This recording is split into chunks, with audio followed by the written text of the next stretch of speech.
How many of you have been hurting the last few weeks? Then you might appreciate this poem. It's by Amanda Gorman, A Hymn for the Hurting. Everything hurts. Our hearts shadowed and strange, minds muddled and mute. We carry tragedy, terrifying and true, and yet none of it is new. We almost know it as home, as horror, as heritage. Even our children cannot be children, cannot be. Everything hurts. It's a hard time to be alive, and even harder to stay that way. We're burdened to live out these days, while at the same time blessed to outlive them. This alarm is how we know we must be altered, that we must differ or die, we must triumph or try. Thus, while hate cannot be terminated, it can be transformed into love that lets us live. May we not just grieve, but give.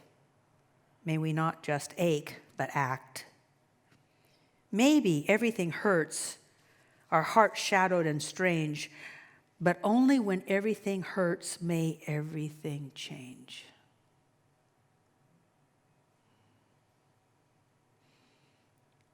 I'm voting for change.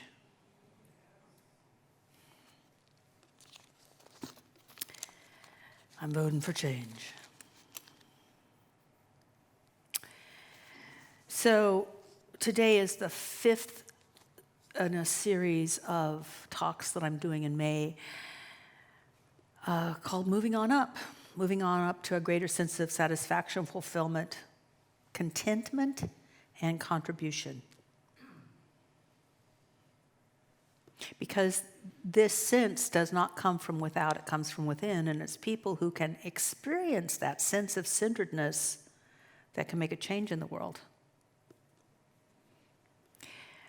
We are teaching spiritual principles that allow us to live well and create a better world through giving back to the collective, no matter how you want to give back to the collective, whether it's materially, emotionally, mentally, or spiritually. Because if we don't give back, then we all don't do well. I mean, what we learn from nature is that nature gives back. Everything is in cycle. So what we give out today makes a difference. What we give out tomorrow makes a difference. And what we give out when we're most disturbed makes a difference. So we started out with look up. To look up just means literally and figuratively look up. Just look to God and something shifts. I'm making it my practice. I have made it my practice before, but I'm reinitiating it even more so as I do look up. But before I do anything in the day, before I get started, I just look up for 10 minutes. And I shift and everything seems better. Everything seems better. I almost put on my Facebook page, true love is deadheading the rhododendrons while listening to my husband's heavy metal music. And it did not disturb me. And that was almost disturbing. It's like, I even teased him. I said, this is the Grateful Deadhead, isn't it? Like, here we go. Deadheading while listening to music I would have never selected. And I attribute it to just getting still and looking up. It carried itself. I guess because if you look up, eventually you'll be raised up. You will rise up. It's not like you climb up. It's not like, I made it up, I'm better. It's like, no, there's something that just shifts your mood and shifts your outlook and shifts your reactions and shifts a whole bunch of things. When you look up, you rise up. Then the next thing I talked about was lift up, and I'm going to tell you more about that in a moment, but I don't think you'll lift up as well until you offer up. So I think it should have been this way. Look up, rise up, offer up. And offer up means to see the thoughts and beliefs, opinions that it's not like you hold them dear consciously, but you hold them dear because you're holding on to them. It's thoughts, beliefs, opinions that you hold on to tenaciously. Like, I'm not good enough, who am I, never going to get better anyway, why should I even try, blah, blah, blah, blah. And what we do is, instead of, trying to beat them into the ground, so there was this time that I realized I was shy. And I am. There's a part of me that's shy. Some of the stuff that you see in me is just because I'm shy. I'm an introvert. I lose energy with people, and I'm shy. And then God gave me this job.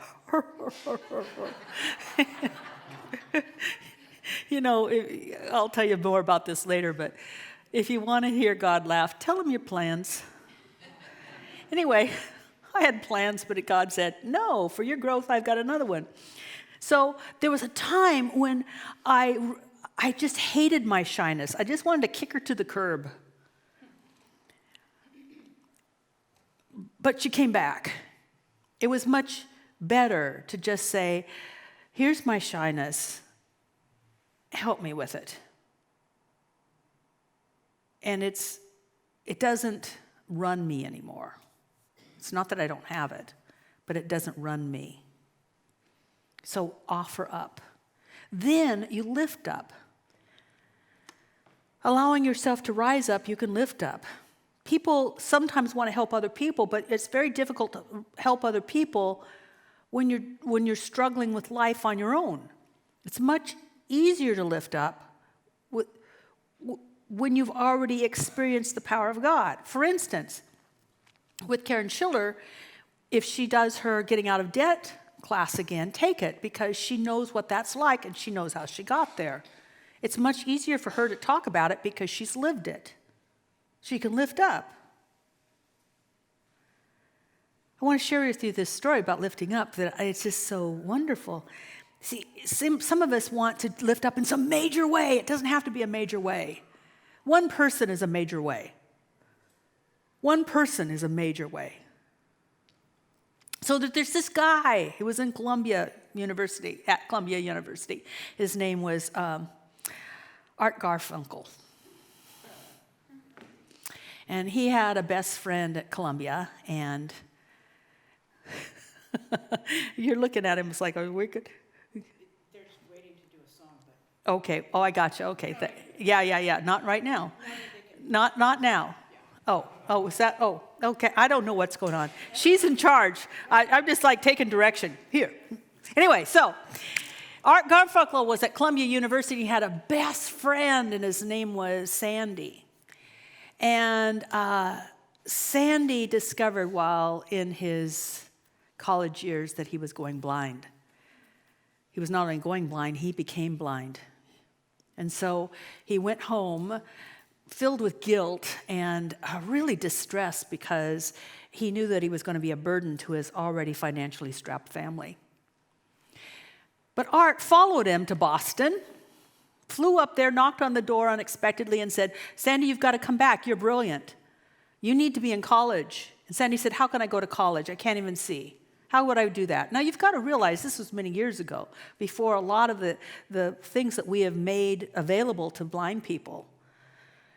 So Art said, I will be your eyes and I will be your guide. And he was. He took him around. He made his classes fit Sandy's classes. He took him around through the college. He read to him. He made sure that he was safe. And then one time, they were going back to their dorm, and Art said to Sandy, wait right here, I'll be right back. But he wasn't right back. Sandy waited in terror for 2 hours. And finally made his way to the train, asked questions, found a way to get help so that he could get off on the right platform. And as he was stumbling down the street to where they lived, someone grabbed him by the elbow and said, I'm here with you. He had been there all the time. And what Sandy realized is that Art had also given him a great gift, which is the ability to know he could be independent, even though Art had followed him all the way to keep him safe. Sandy was brilliant. He went on to get married. He married his high school sweetheart, and he went to Harvard and then Oxford. The rest of the story is,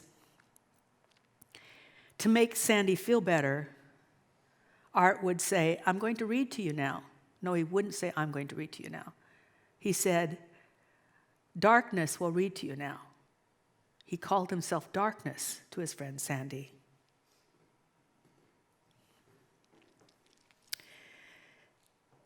While he was at Oxford, Sandy got a message from Art.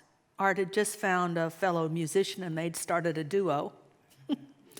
And they wanted to do an album, and they asked for $400.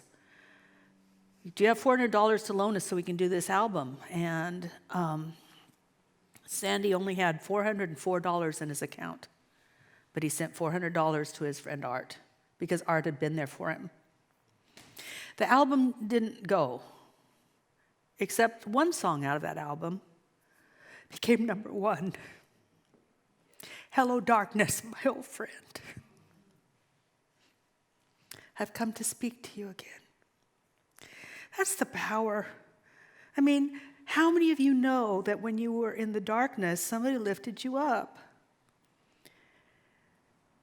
That's one thing, but it's even another to be the lifter. Contribution is one of the highest callings of the soul, and it is one of the most satisfying and fulfilling things a soul can do, is to lift another soul.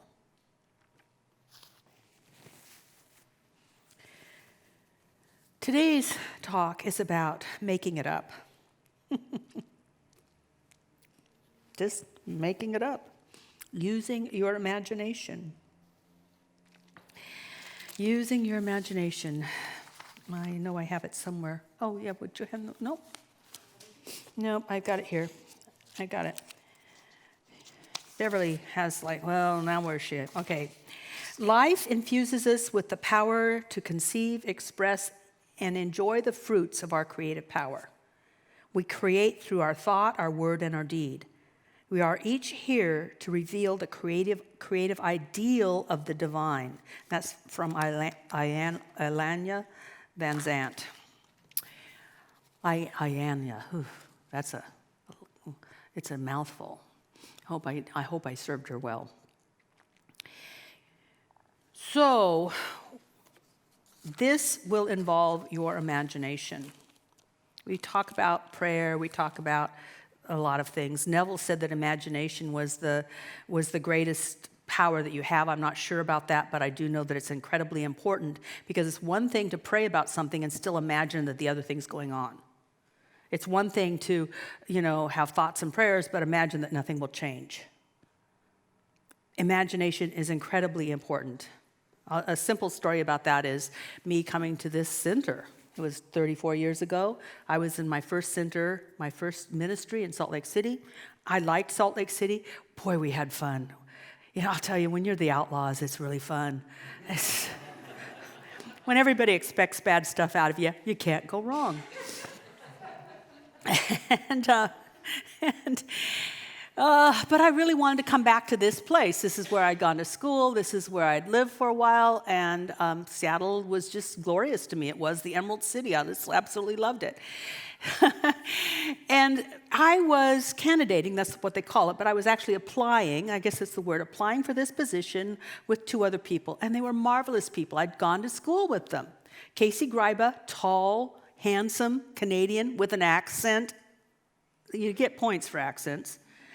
And then Petra Weldis, tall, gorgeous, very knowledgeable, incredibly articulate. We were all good.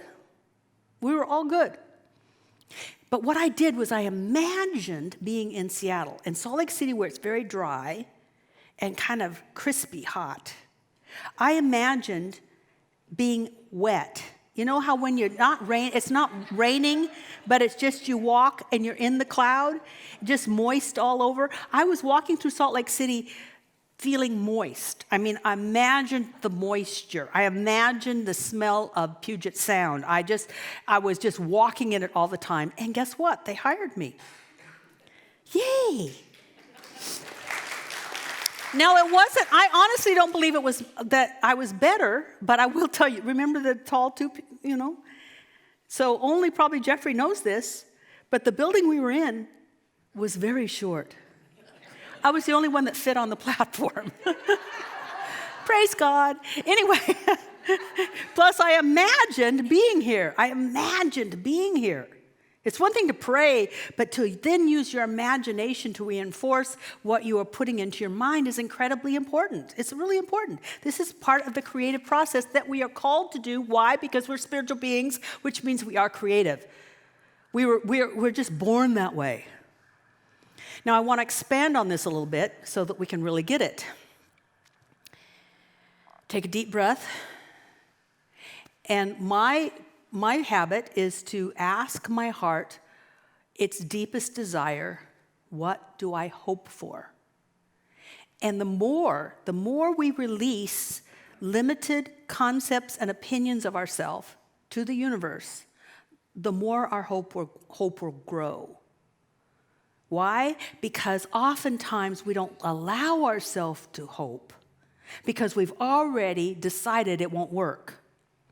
And we decide it won't work based on limited opinions, beliefs, and concepts of ourselves and the universe. So the more you let those go, the more your hopes will grow.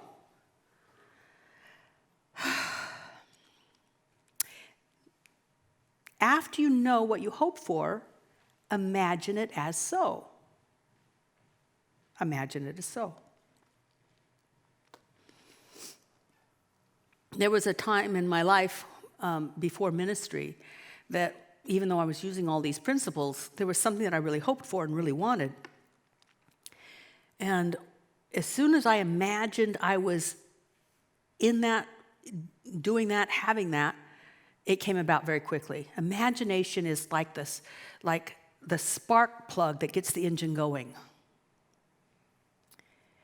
Now, who would you be naturally to have that thing you're hoping for? Because it's one thing to hope for a relationship, but if you still believe you're unlovable, then you got a problem. So who do you have to be to have that? If you ask yourself, acknowledge that, and then imagine that. Imagine yourself being creative. Imagine yourself being successful, secure. Imagine yourself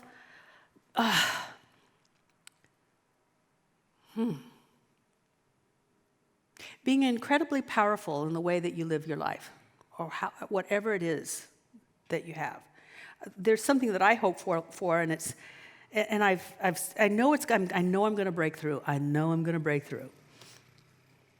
But what I'm dealing with right now is that it's hard for Tim and I to leave and go on vacation together because we can't just you put our dog in a kennel. We've got 2 horses, and they just don't, and some people don't want to come and feed the horses 4 times a day and clean the stalls as much as we do. I mean, we just, like we're full care. So we've made up that it would be hard. I've got to see myself not only on vacation, but that we're the type of people that people will say, oh yeah, let me take care of your horses. That's it. So you have to imagine yourself there, that no matter, not just what you want, but you're the type of person that would have what you want. And then, the thing I'd also love for you to imagine is, how would you contribute if you became that kind of person? Because contribution really does satisfy the soul. It really does satisfy the soul. So how would you contribute? How would you...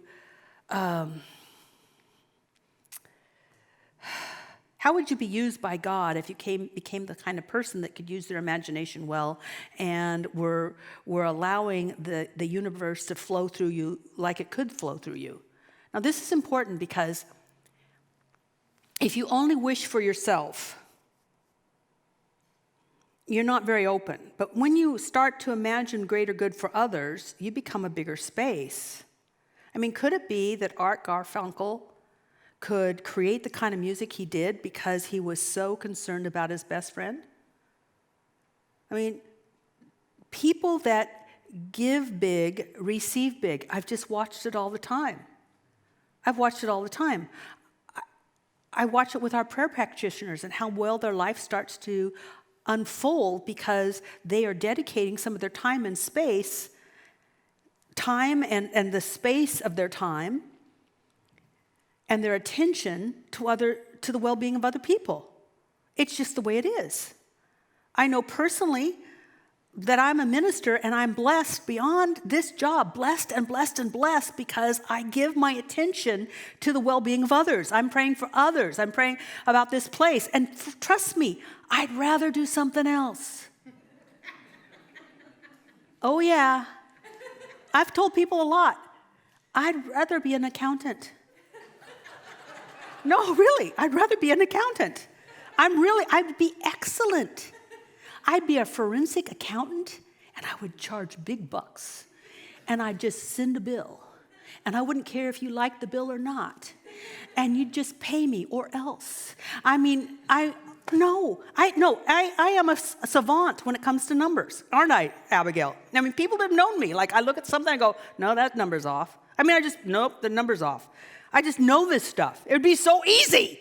And I'd be in my own little cubicle with my own little computer and my calculator. And I just like, don't bother me. Just give me the papers and leave me alone. And I could be my shy self. And I wouldn't have to get, it's like so wonderful. And I wouldn't get feedback. Like, we don't like the way you typed your letter. I mean, how dare you bill me this way? I mean, it'd be so simple.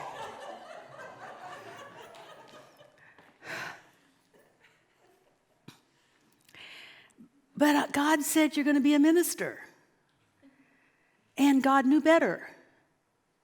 Because I've had to grow, I've had to expand, and I've had to live my purpose, which is very satisfying and fulfilling and rewarding.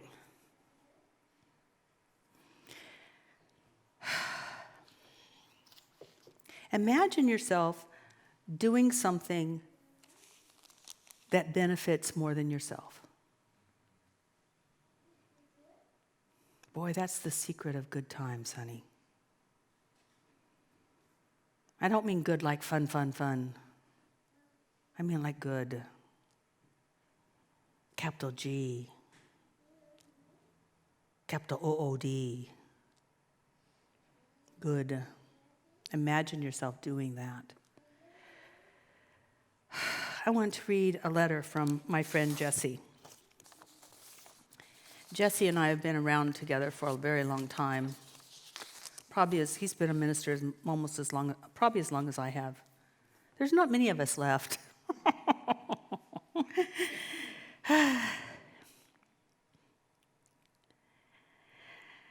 What he wrote was, I don't know what to say, but have to say something. I understand that each of us have our political and cultural angles on current events, drawn from our experiences and whatever news sources or online chatter we choose to trust. What unites us, though, you and me, is a belief in a higher power and an affirmative prayer that directs the law of that power along certain lines. How many of you believe that? This is why we choose to be part of this particular faith community. So I'm asking you to join me and each other in knowing that while no one knows exactly what to do materially to reverse fear, hate, and violence in America, beyond addressing the pain and the rage within our own souls as we do daily, there is something that does. I love that. I'm going to take out the little aside he had here. No one knows exactly what to do materially to reverse fear, hate, and violence in America. Yet there's something that does.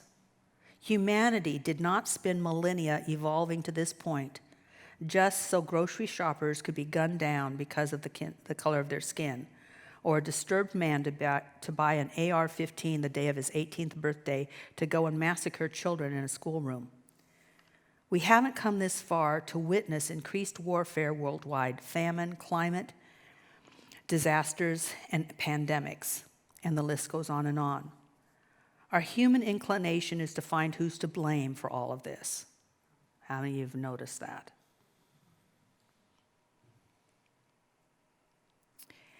So I speak to our higher spiritual mind, which knows that at the root of all suffering or its perpetration.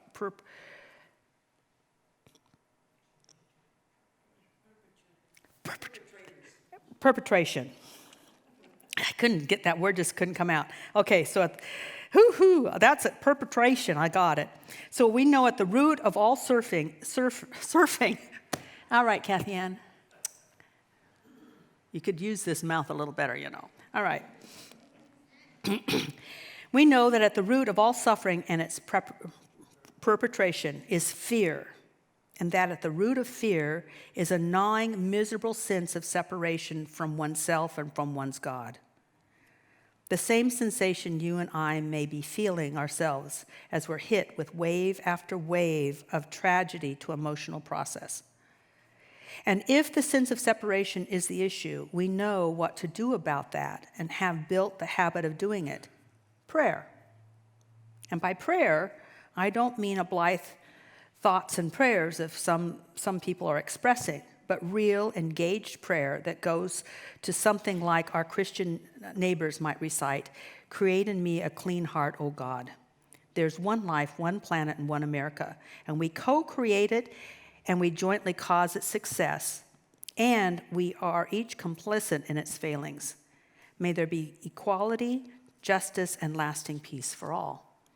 So I'm really grateful that he said it this way, because it really speaks to what I am about.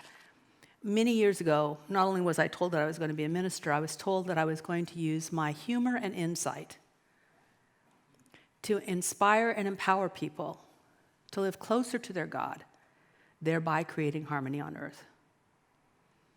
And it looks like I've been preparing for this. Even though it's always been my purpose, like why I incarnated, it's really being called even more and more because stuff's getting so big, big, big. I'm going to be taking a sabbatical, the summer off, because I know what I am to do. I just haven't the foggiest idea how to do it yet. But I'm going to be listening, because that which drew me to this place will fulfill itself through me in this place. And I will get to see how, together, not just myself, but I can enlist a lot of people in not only moving closer to their God, but creating a place that is an epicenter for God-centered living. I mean, we talk about this, but I'm not sure we've lived this. To really live as a God-centered place, each a center of divine operation. For the divine operation is always for expansion and fuller expression. That's what we're about. So let's pray. Oh, sweet Spirit.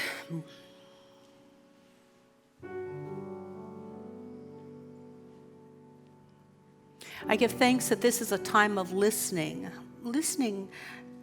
in between words,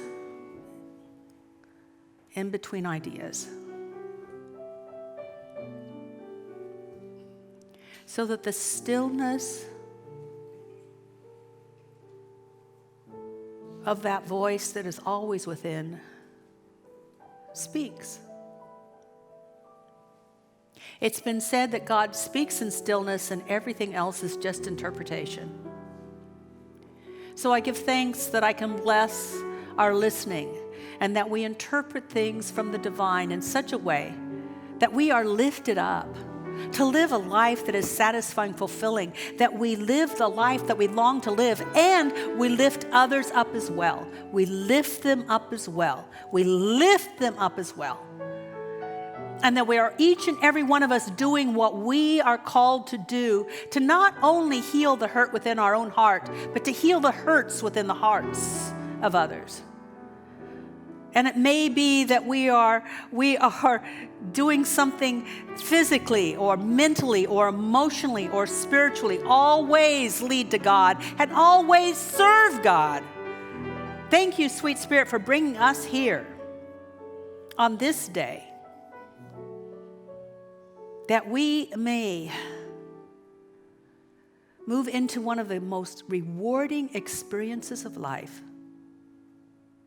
which is to be used by God for purposes greater than ourselves. And so it is.